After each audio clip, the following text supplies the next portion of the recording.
কারখানা ভাঙচুরের চেষ্টা, সেনাবাহিনীর হাতে আটক ৬। গাজীপুরের কালিয়াকৈর উপজেলার মৌচাক এলাকায় একটি খাদ্য উৎপাদন তৈরি কারখানায় বিক্ষোভের সময় বিশৃঙ্খলা সৃষ্টির অভিযোগে ৬ জনকে আটক করেছে সেনাবাহিনী। সোমবার ২-৩ সেপ্টেম্বর সকালে উপজেলার মৌচাকে কোকোলা ফুড প্রোডাক্ট লিমিটেড কারখানা এলাকায় বিক্ষোভের সময় তাদের আটক করা হয়। তবে আটকদের নাম পরিচয় পাওয়া যায়নি। এর আগে শ্রমিকরা আধা ঘণ্টা ঢাকা-টাঙ্গাইল মহাসড়কে অবরোধ করে রাখেন। খবর পেয়ে পুলিশ ও সেনাবাহিনীর সদস্যরা শ্রমিকদের ছত্রভঙ্গ করে দেয় এবং বিশৃঙ্খলা সৃষ্টির অভিযোগে ৬ জনকে আটক করা হয়। এছাড়া কালিয়াকৈর উপজেলার পৃথক এলাকায় ৩টি কারখানা অনির্দিষ্টকালের জন্য বন্ধ ঘোষণা করেছে কর্তৃপক্ষ। শিল্প পুলিশ ও কারখানার শ্রমিকদের সঙ্গে কথা বলে জানা গেছে, কালিয়াকৈর উপজেলার মৌচাক এলাকার কোকোলা ফুড প্রোডাক্ট লিমিটেড কারখানার শ্রমিকরা রোববার ২ সেপ্টেম্বর সকালে কাজে যোগদান করেন।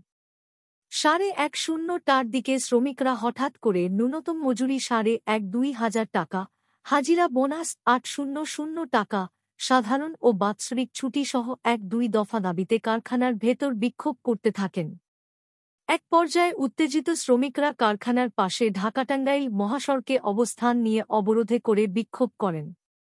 পরিস্থিতি অবনতি হওয়ায় কারখানা কর্তৃপক্ষ অনির্দিষ্টকালের জন্য কারখানাটি বন্ধ ঘোষণা করে।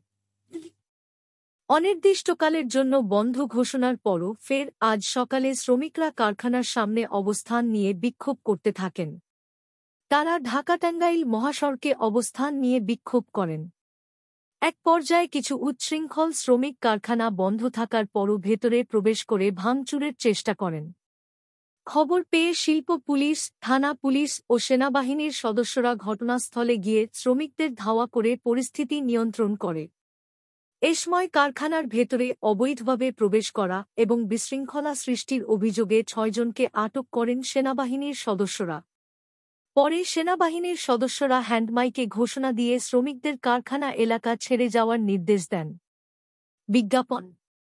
কারখানার শ্রমিক কামাল হোসেন বলেন, আমাদের কারখানায় ৫,০০০-এর বেশি শ্রমিক কাজ করেন। সর্বনিম্ন বেতন দেওয়া হয় ৮,০০০ টাকা।